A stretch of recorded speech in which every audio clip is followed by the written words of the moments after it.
Assalamualaikum warahmatullahi wabarakatuh. Kembali lagi bersama saya. Pada kesempatan ini kita akan mempelajari terkait pengelolaan obat yang rusak dan obat yang sudah kadaluarsa. Sebelumnya semoga teman-teman tetap sehat selalu dan diberikan kesehatan sehingga dapat melakukan berbagai macam aktivitas dalam kesehariannya, terkhusus dalam proses perkuliahan. Perlu teman-teman ketahui bahwa obat-obat yang telah rusak atau telah mencapai waktu kadaluarsanya itu membutuhkan suatu metode atau mekanisme-mekanisme dalam pengelolaannya sehingga kemudian tidak memberikan efek yang negatif dalam lingkungan masyarakat, dalam hal ini adalah dalam proses pelayanan. Tujuan daripada pengelolaan obat yang telah rusak atau mencapai kadaluarsanya itu ada beberapa tujuan. Yang pertama, kita bisa melihat di sini bahwa untuk melindungi masyarakat dari bahaya penggunaan obat atau perbekalan kesehatan yang sudah rusak dan kadaluarsa karena telah tidak memenuhi persyaratan mutu, keamanan, dan kemanfaatan lagi. Terus yang kedua yaitu tujuannya adalah melakukan manajemen pembiayaan, seperti misalnya mengendalikan biaya penyimpanan, mengendalikan biaya pemeliharaan, mengendalikan biaya penjagaan obat dan perbekalan kesehatan lainnya yang sudah tidak layak untuk dipelihara atau diadakan. Terus yang ketiga adalah menjaga keselamatan kerja. Artinya di sini adalah tenaga-tenaga medis, dalam hal ini adalah apoteker atau TTK yang berada dalam apotek itu sendiri, karena obat-obat yang telah rusak atau obat-obat yang telah kadaluarsa itu dapat menimbulkan dampak terkhusus pada kesehatan orang yang berada di sekitarnya karena terjadinya suatu reaksi kimia antara obat tersebut dengan lingkungan yang ada di sekitarnya, apalagi obat-obat yang dikatakan atau mengandung bersifat halogen. Terus yang selanjutnya memberikan keamanan ya pada masyarakat. Jadi kita itu memberikan keamanan pada masyarakat karena tetap menggunakan obat dengan mutu sesuai dengan persyaratan terapeutik. Prinsip dari pengelolaan sediaan yang rusak dan kadaluarsa yang pertama itu adalah disimpan terpisah dari obat-obatan yang lainnya. Kemudian dilakukan pencatatan tentang nama obat, jenis sediaan, jumlah, dan keterangan yang berisi waktu kadaluarsa atau keterangan telah terjadinya kerusakan. Terus yang ketiga, obat rusak dan kadaluarsa itu dikembalikan saja ya, misalnya ke puskesmas atau ke PBF, disertai dengan berita acara ya untuk dimusnahkan di dinas kesehatan. Kalau misalnya dikembalikan ke puskesmas, kalau misalnya dikembalikan ke PBF, nah itu PBF-nya nanti yang memusnahkan, yang tentunya di awal pemesanan itu sudah ada MOU terkait jika obat mengalami rusak atau telah mencapai waktu kadaluarsanya akan dikembalikan.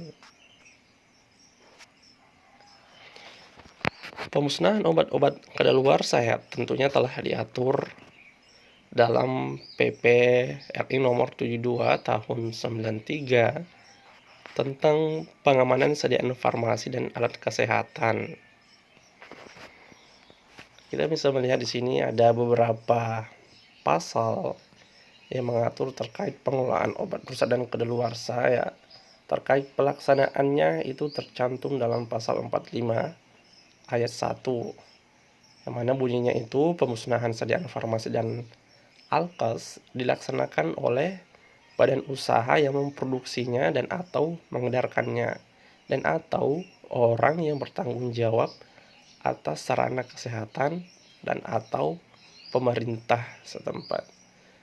Nah, terkait dampaknya itu bisa dilihat dalam pasal 46. Pemusnahan itu dilaksanakan dengan memperhatikan dampak terhadap kesehatan manusia serta upaya pelestarian lingkungan hidup. Nah, kemudian untuk pelaporan terkait obat rusak dan kadaluarsa tercantum dalam pasal 47 yang menyatakan bahwa pemusnahan harus dilaporkan pada menteri. Nah, isi laporan tersebut mengenai waktu dan tempat pemusnahan, jumlah dan jenisnya, nama dan tanda tangan penanggung jawab serta saksi-saksi dalam proses pemusnahan. Dan tata caranya itu tercantum dalam pasal 48. Nah, tata cara pemusnahan dan pelaporan itu telah diatur oleh Menteri Kesehatan.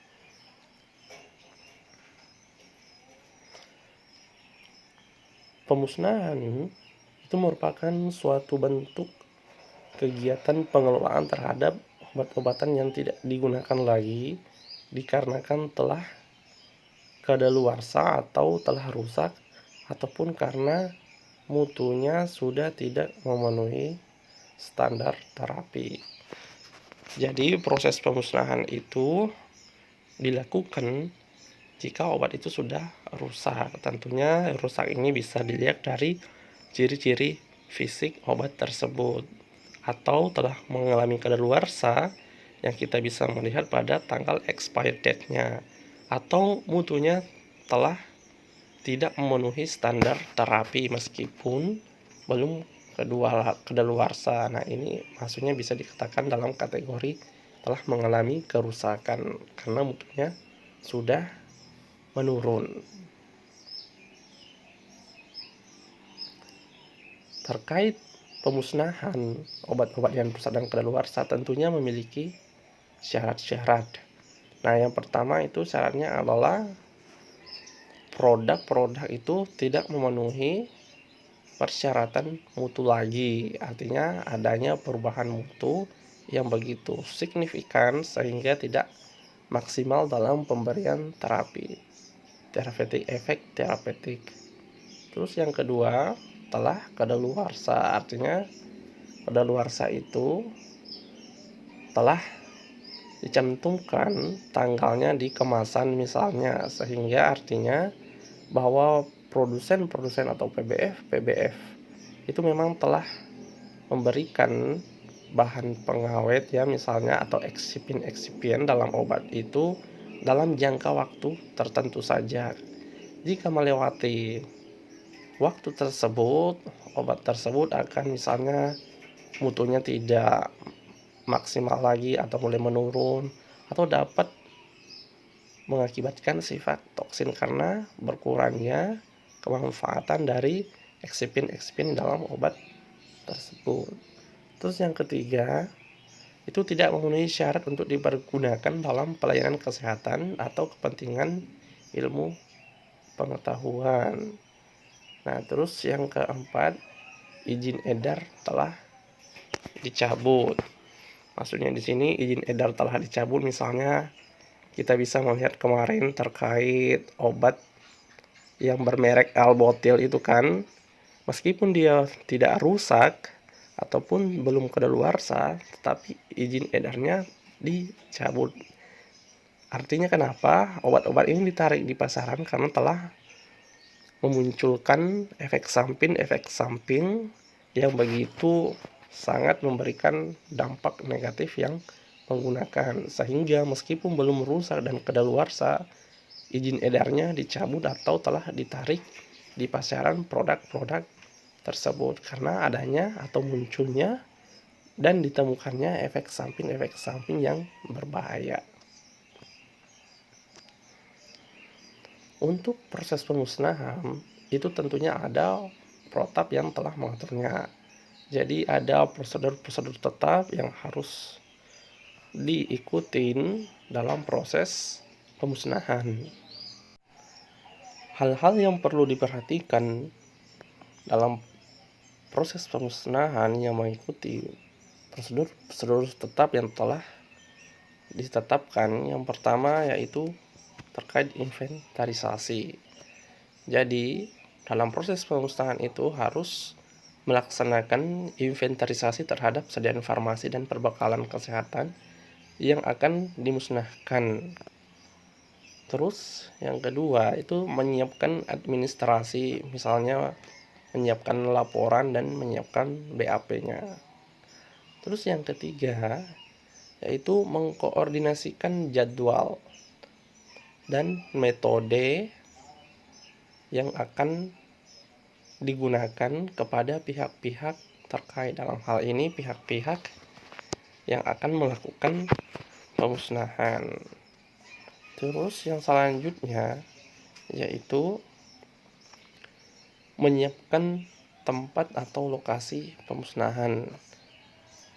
Kalau misalnya pemusnahannya bisa dikatakan merupakan pemusnahan yang sifatnya pembakaran, tentunya itu sudah ada alat-alat atau sudah ada seperangkat pemanasan atau pembakaran yang telah disediakan oleh pihak-pihak yang akan melakukan pemusnahan. Terkait perangkat-perangkat atau cara-cara pemusnahan tersebut nanti kita akan bahas lebih lanjut. Terus yang kelima yaitu melakukan pemusnahan sesuai dengan jenis dan bentuk sediaan. Jadi jangan dicampur-campurnya, misalnya jadi pemusnahan itu dilakukan sesuai dengan jenisnya apa aja, satu jenis aja itu dimusnahin. Terus sediaannya jangan dicampur-campur, artinya satu sediaan aja, misalnya cair ya cair, semi padat ya padat, jadi dibeda-bedain. Terus yang keenam yaitu membuat laporan pemusnahan yang tentunya termuat di dalamnya adalah waktu dan tempat pelaksanaan pemusnahan, nama dan jumlah ya, nama apoteker pelaksana pemusnahan, terus ada juga nama-nama saksi, dan laporan pemusnahan ini tentunya ditandatanganin oleh apoteker dan saksi. Nah, metode penanganan obat kadaluarsa yang menurut berdasarkan WHO yaitu yang pertama adalah pembuangan metodenya. Terus yang kedua metodenya adalah penimbunan. Terus enkapsulasi, terus metode inersiasi, terus metode pengenceran. Ya ini terkhusus untuk sediaan larutan ya atau sediaan yang sifatnya cair. Kemudian metode insenerasi, kemudian yang selanjutnya yang terakhir adalah dekomposisi kimia. Jadi inilah 7 ya metode penanganan obat kadaluarsa yang ditetapkan oleh WHO. Metode yang pertama yaitu pembuangan. Dalam proses pembuangan, di situ terdapat 3 cara dalam melakukan prosesnya. Jadi teman-teman bisa melihat di sini ada poin pemilahan. Ini merupakan sambungan dari poin yang ketiga yaitu metode pembuangan berdasarkan kategori pemilahan seperti itu. Nah, kita melihat yang pertama yaitu adalah pengembalian pada produsen. Pengembalian obat yang tidak terpakai kepada produsen itu harus benar-benar diupayakan ya, terutama obat-obat yang berbahaya, misalnya antibiotik, antibakteri, sitotoksik, narkotik ya, disinfektan dan lain-lain. Jadi kalau misalnya melakukan suatu pemesanan produk-produk farmasi kepada suatu PBF atau industri, itu di awalnya harus teman-teman membuat suatu bentuk MOU terkait jika obat-obat yang berbahaya telah mengalami kerusakan atau setelah mencapai waktu kadaluarsanya, akan dikembalikan kepada mereka. Jadi itu benar-benar harus diupayakan. Karena kenapa? Kalau misalnya itu tidak dibuat di awal, takutnya teman-teman akan repot sendiri nantinya di belakangan hari. Artinya karena pengelolaan obat-obat tersebut sangat bisa dikatakan ribet ya, dan memiliki dampak yang berbahaya tentunya jika tidak ditangani dengan tepat. Terus yang kedua yaitu transfer lintas batas. Nah, obat-obat yang rusak dan kedaluarsa ya, termasuk limbahnya yang limbah berbahaya, itu maka pemilihannya itu harus sesuai dengan konvensi Basel mengenai pengiriman lintas batas bahan-bahan yang berbahaya. Jadi terkait pengiriman lintas batas ini telah ditetapkan dalam konvensi Basel, yaitu di Portugal, terkait gimana sih tahap-tahap atau prosedur-prosedur dalam melakukan pengiriman bahan-bahan yang sifatnya berbahaya. Teman-teman bisa nanti melihat sendiri atau mencari sendiri terkait apa-apa yang dimuat dalam konvensi Basel ini tentang transfer atau pengiriman barang-barang yang sifatnya berbahaya. Jadi transfer lintas batas ini telah diatur ya, telah ditetapkan dalam konvensi Basel. Terus yang ketiga yaitu metode pembuangan berdasarkan kategori pemilihan. Nah, sebelum dibuang atau dimusnahkan obat-obat yang rusak dan kadaluarsa, dipilah dulu sesuai kategori pemilihannya. Artinya di sini sediaan, bentuk-bentuk sediaan dan jenis-jenis. Itu dilakukan suatu pemilahan, dipisahkan jenis cair dan jenis padat atau jenis gas atau yang semi padat, itu harus dipisahkan, jangan disatukan dalam proses pemusnahannya, dalam hal ini adalah pembuangan. Terus yang kedua yaitu penimbunan. Untuk metode penimbunan itu merupakan penempatan limbah langsung ke lahan penimbunan sampah tanpa adanya perlakuan atau persiapan sebelumnya. Dan metode penimbunan ini merupakan metode tertua dan paling sering dipergunakan dalam pembuangan limbah-limbah yang bentuknya padat. Cara penimbunan itu ya terbagi dua. Yang pertama adalah pembuangan terbuka sederhana dan tanpa pengendalian. Terus yang kedua yaitu penimbunan berteknologi. Nah, untuk penimbunan pembuangan terbuka sederhana dan tanpa pengendalian itu merupakan suatu bentuk metode yang sering dilakukan di negara-negara yang terbilang berkembang. Beda dengan negara-negara maju, tentunya itu akan menggunakan penimbunan yang berteknologi. Nah, pembuangan sampah ya yang tidak diolah ke tempat penimbunan sampah terbuka secara sederhana dan tanpa pengendalian itu merupakan suatu langkah atau metode yang tidak ramah lingkungan. Nah, itu sebenarnya harus dihindarin. Pembuangan limbah farmasi tanpa pengelolaan ke tempat tersebut tidak disarankan kecuali bila tidak ada pilihan yang lain. Seperti itu. Kemudian terkait penimbunan yang berteknologi, itu telah menerapkan beberapa cara yang dapat melindungi terjadinya kehilangan bahan-bahan kimia dalam lapisan air tanah. Nah, penyimpanan obat-obatan itu secara langsung merupakan pilihan kedua setelah pembuangan limbah farmasi yang telah dimobilisasi ke tempat penimbunan sampah. Lokasi penimbunan sampah yang dibangun dan dioperasikan secara tepat merupakan cara pembuangan sampah rumah tangga yang relatif aman ya, dan juga bagi limbah farmasi. Ini merupakan bagian dari penimbunan yang sifatnya berteknologi, artinya tempatnya itu memang sudah benar-benar dibuat ya, dan disetting sehingga sangat ramah lingkungan. Karena kenapa? Prioritas utamanya adalah perlindungan lapisan air tanah. Itulah perbedaan metode penimbunan yang sifatnya terbuka sederhana tanpa adanya pengendalian dengan penimbunan dengan metode yang memiliki teknologi, artinya sudah sangat modern gitu. Terus enkapsulasi itu berarti melakukan suatu bentuk imobilisasi obat-obatan dengan memadatkannya dalam tong plastik atau tong besi. Nah, enkapsulasi itu berarti melakukan suatu imobilisasi ke dalam tong. Biasanya yang digunakan adalah tong yang terbuat dari besi.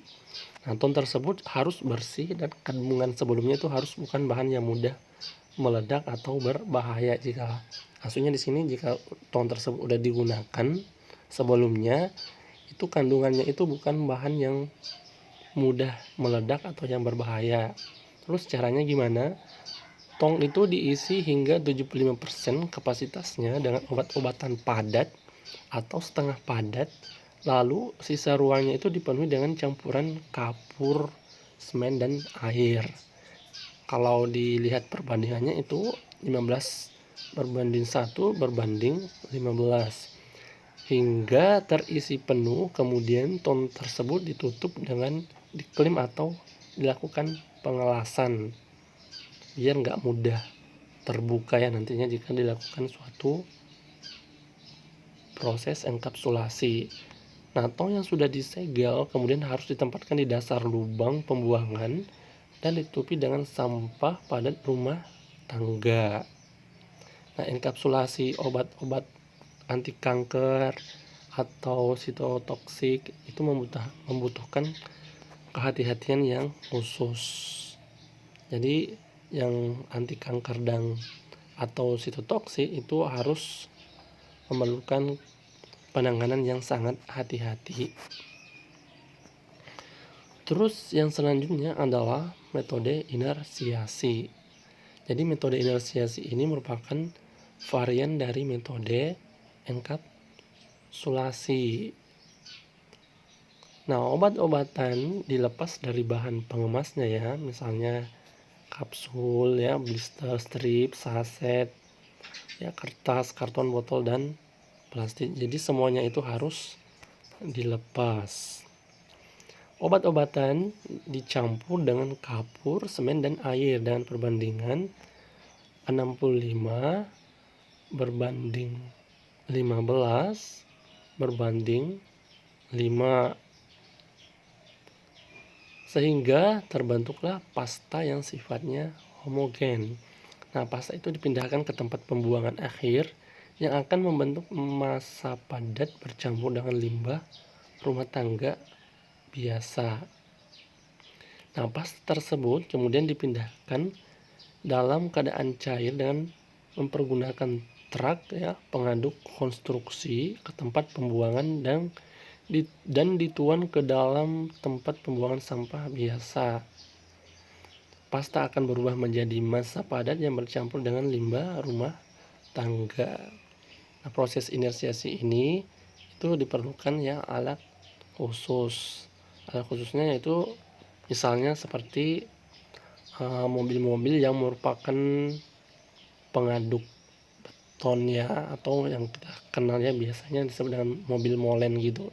Karena itu merupakan dapat mencampur secara homogen obat-obatan yang telah dipisahkan atau dilepas bahan pengemasnya, kemudian akan membentuk suatu bentuk pasta yang ini akan akhirnya memadat nantinya jika telah kita buang di tempat pembuangan yang bergabung dengan pembuangan limbah rumah tangga.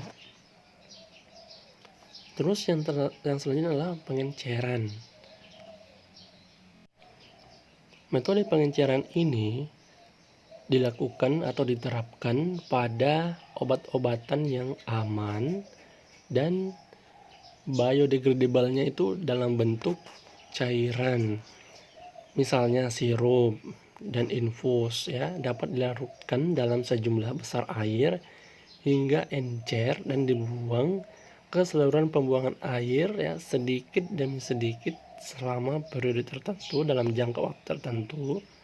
Karena hal-hal yang dilakukan ini akan tidak memberikan dampak serius terhadap kesehatan dan lingkungan. Jadi Pengenceraan ini dilakukan pada obat-obat yang aman dan biodegradable-nya itu dalam bentuk cairan, dan proses pembuangannya itu dilakukan sedikit demi sedikit agar lingkungan tetap aman. Selanjutnya adalah obat atau larutan antiseptik cair yang telah sangat encer dapat dibuang dengan cara ini, artinya dibuat dulu pengenceran seperti itu. Kemudian yang selanjutnya adalah metode insinerasi atau metode pembakaran dalam suhu sedang dan suhu tinggi. Nah, yang pertama kita bisa melihat di sini bahwa insinerator suhu minimal itu suhunya sekitar 850 derajat Celcius, dan itu dikhususkan untuk obat-obatan yang sifatnya padat ya, dan retensi pembakarannya itu selama 2 detik. Nah, limbah farmasi itu dicampur dengan limbah rumah tangga dalam jumlah besar, perbandingannya itu 1:1000. Terus yang kedua, insinerator suhu 1450 hingga 2000 derajat Celcius. Nah, ini merupakan metode insinerasi yang sangat sesuai dan paling memadai untuk pemusnahan obat-obatan rusak dan kadaluarsa. Pada kondisi ini, limbah ya akan hancur dengan efektif. Terus yang selanjutnya adalah metode pembakaran itu tidak baik untuk obat yang mengandung halogen.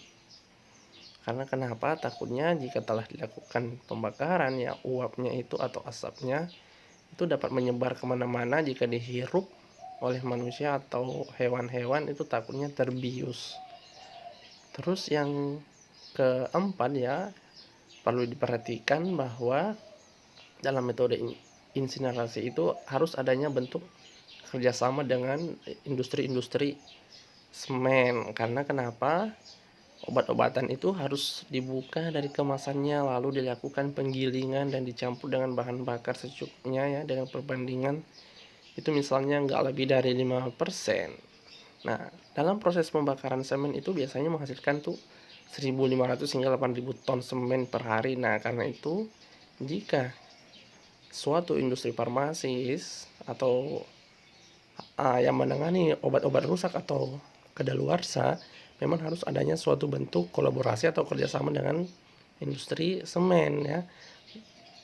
Karena kenapa? Dalam waktu yang singkat itu dapat dimusnahkan dalam jumlah besar obat-obat yang sifatnya kadaluarsa ya, seperti kita ketahui tadi bahwa pembakaran semen itu bisa sampai hingga 1.500 hingga 8.000 ton per hari. Nah, bayangkan kalau obat-obat yang kadaluarsa atau rusak itu dapat dilakukan secara efektif dalam jumlah yang begitu besar.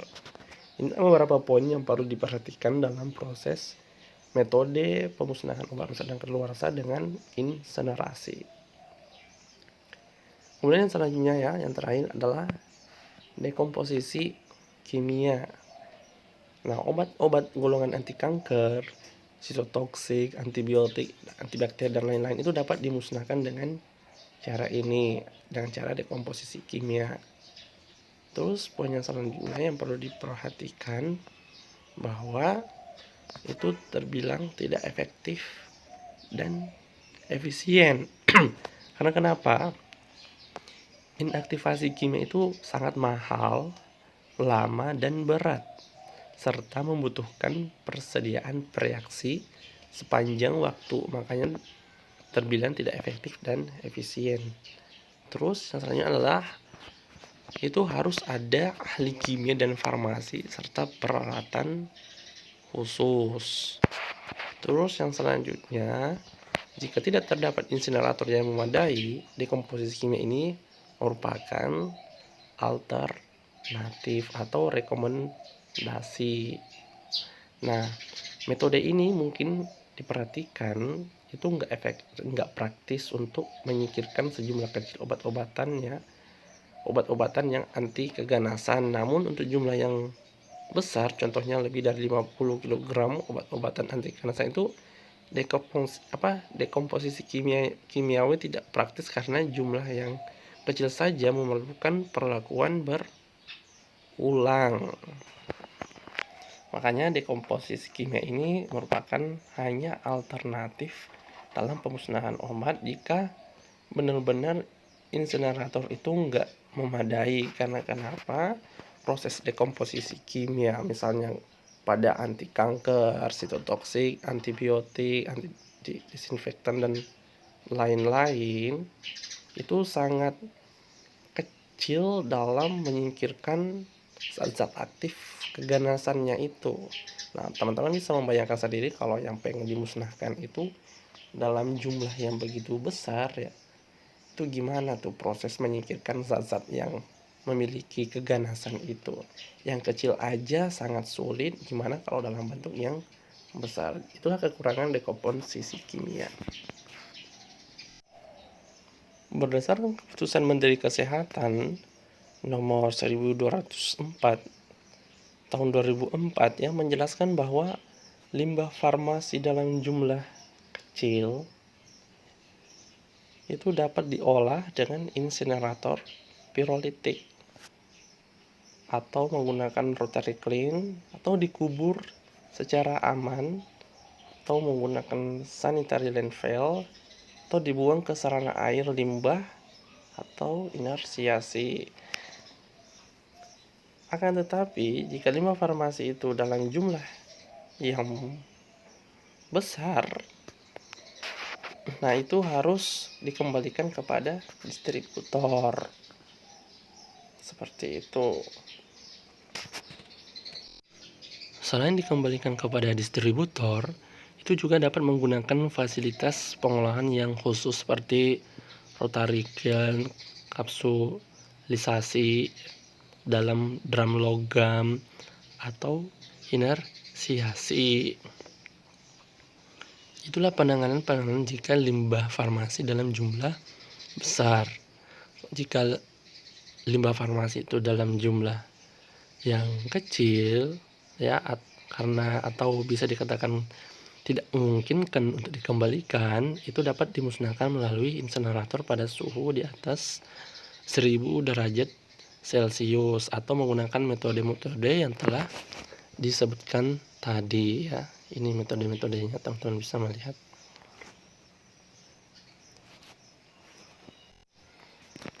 Selanjutnya adalah untuk jenis-jenis anti kanker dan anti infeksi disarankan atau diupayakan kembalikan ke produsennya. Terus saran yang kedua adalah jangan membuang ke saluran pembuangan air.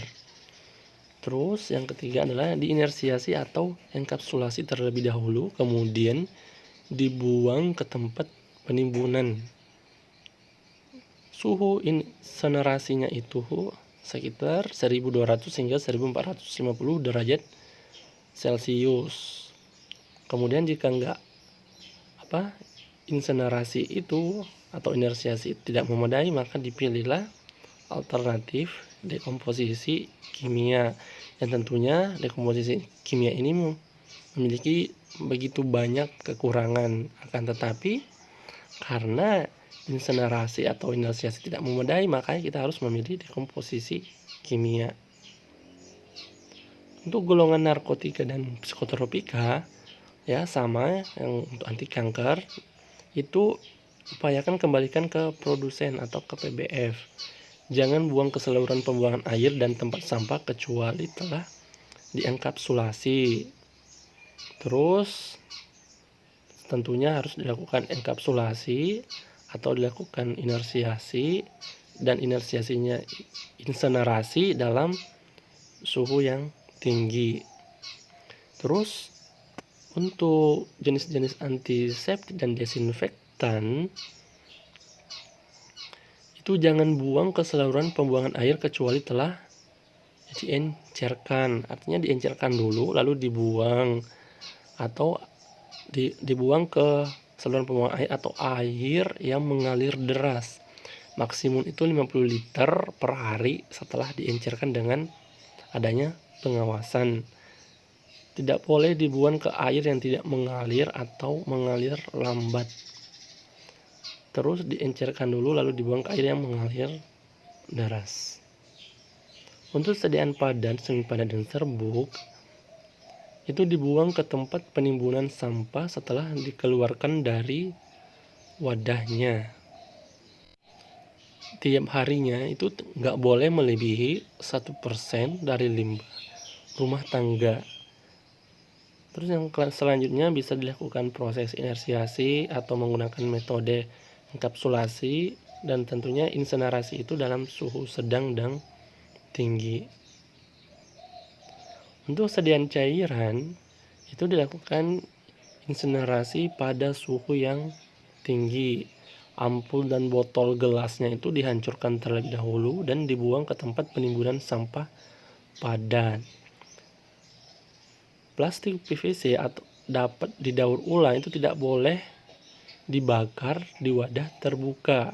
Artinya harus dilakukan dalam insenerasi yang suhu tinggi. Dapat dibuang ke saluran pembuangan air atau air mengalir deras jika sudah diencerkan. Obat anti kanker tidak boleh dibuang ke saluran pembuangan air karena dampaknya memiliki dampak yang besar jika dibuang ke dalam saluran pembuangan air. Untuk sediaan aerosol ya, ini merupakan sediaan yang dikatakan jenis gas, itu jangan dibakar karena dapat meledak. Kalau bisa dilakukan pemusnahan dalam metode enkapsulasi. Tabung yang kosong itu dibuang di tempat penimbunan sampah setelah diremukkan, jangan dibuang dengan utuh. Jadi teman-teman harus meremuknya dulu ya, dibuat penyok gitu, kemudian dibuang, jangan dibuang dalam keadaan utuh.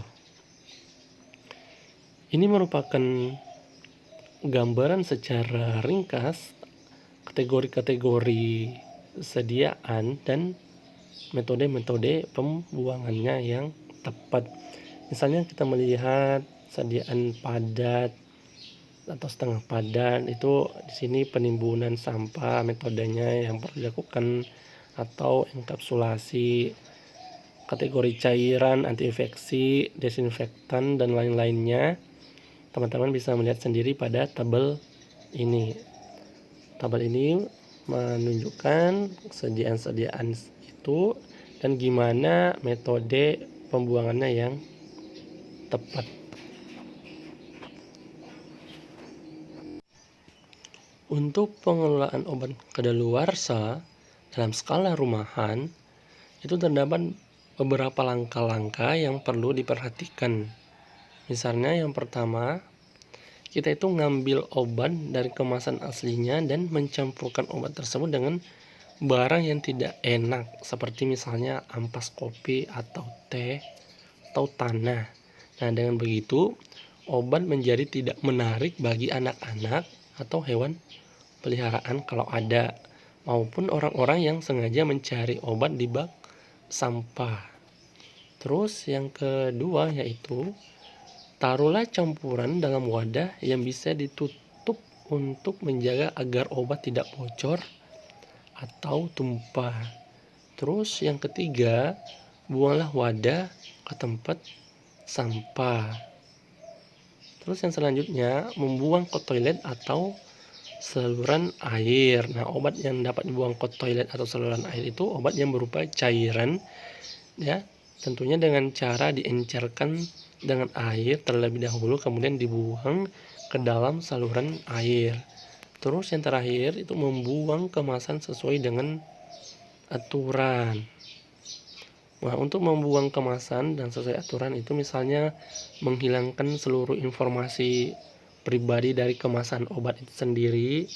Jika wadah berupa botol atau pot plastik, itu sebaiknya lepaskan dulu etiketnya dan tutup botolnya, kemudian dibuang di tempat sampah.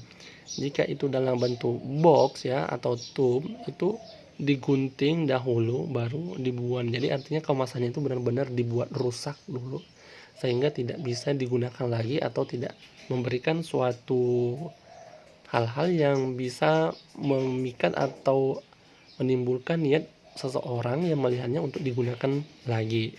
Seperti itu untuk pengelolaan obat kadaluarsa dalam skala rumahan. Dalam proses pemusnahan tentunya ada resiko-resiko yang akan terjadi. Inilah merupakan suatu bentuk konsekuensi dari hal-hal pemusnahan. Misalnya yang pertama, konsekuensinya itu kontaminasi air minum. Obat yang dibuat dengan cara ditimbun itu dapat merembes sehingga dapat memasuki lapisan air tanah, air permukaan ataupun sistem air, sehingga air itu dalam tanah air tanah itu akan terjadi kontaminasi. Terus yang selanjutnya itu dapat membunuh zat pengurai. Nah, obat-obat golongan antibiotik, antibakteri, sitotoksi, dan desinfektan ya, yang tidak dapat mengalami biodegradasi itu akan membunuh bakteri-bakteri yang diperlukan untuk memproses limbah dan akan merusak kehidupan air juga tentunya. Terus yang selanjutnya adalah sangat berpotensi terjadinya penyebaran zat-zat beracun di udara. Nah, pembakaran obat-obat dengan suhu rendah atau pada wadah terbuka itu dapat menyebabkan terlepasnya bahan-bahan pencemar beracun atau dioksin ke udara. Terus yang selanjutnya adalah adanya suatu recycle ya, atau melakukan suatu upaya atau tindakan yang mana obat yang telah dibuang itu dilakukan pendauran ulang. Nah, tentunya ini merupakan hal-hal yang sangat serius ya dampaknya jika dibiarkan begitu aja. Misalnya aja ya, contohnya terjadinya pemulungan obat-obat di tempat pembuangan sampah yang sifatnya terbuka atau dapat diakses seluruh kalangan masyarakat. Seperti itu.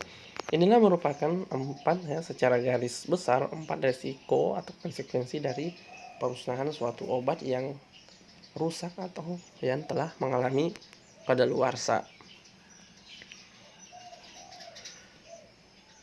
Pada gambar ini ya, saya mengambil gambar ini pada proses pembakaran di tempat terbuka ya, tentunya pengendaliannya sangat minim. Ini dilakukan pada suatu negara di Afrika. Teman-teman bisa melihat sendiri gambarnya kayak gimana ya, dilakukan pembakaran di area terbuka, tetapi kalau bisa diperhatikan ini jauh dari jangkauan masyarakat. Akan tetapi tidak menutup kemungkinan tetap bakalan terjangkau, misalnya ada pemulung gitu kan. Seperti itu. Sama ya, gambar yang kiri dan kanan dilakukan proses pembakaran di tempat terbuka.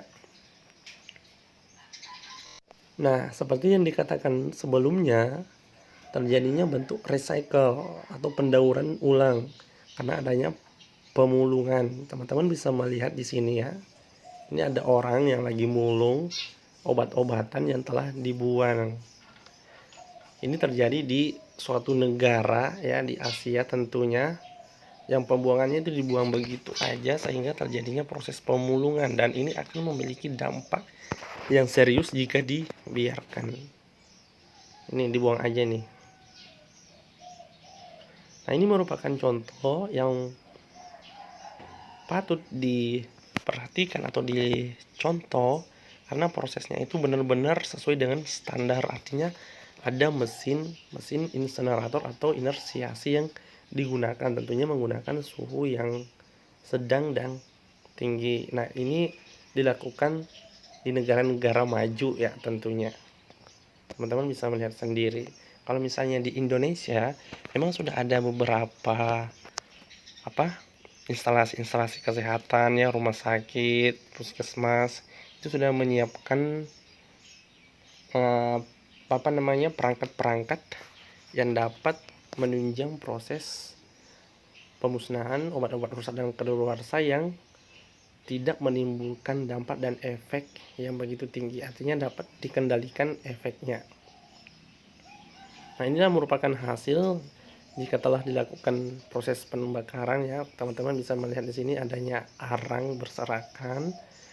Nah, itulah hasil dari proses pembakaran daripada obat-obatan atau sediaan farmasi, yang dimana hal ini tentunya dapat dikendalikan dan menimbulkan efek yang begitu relatif minim di lingkungan masyarakat.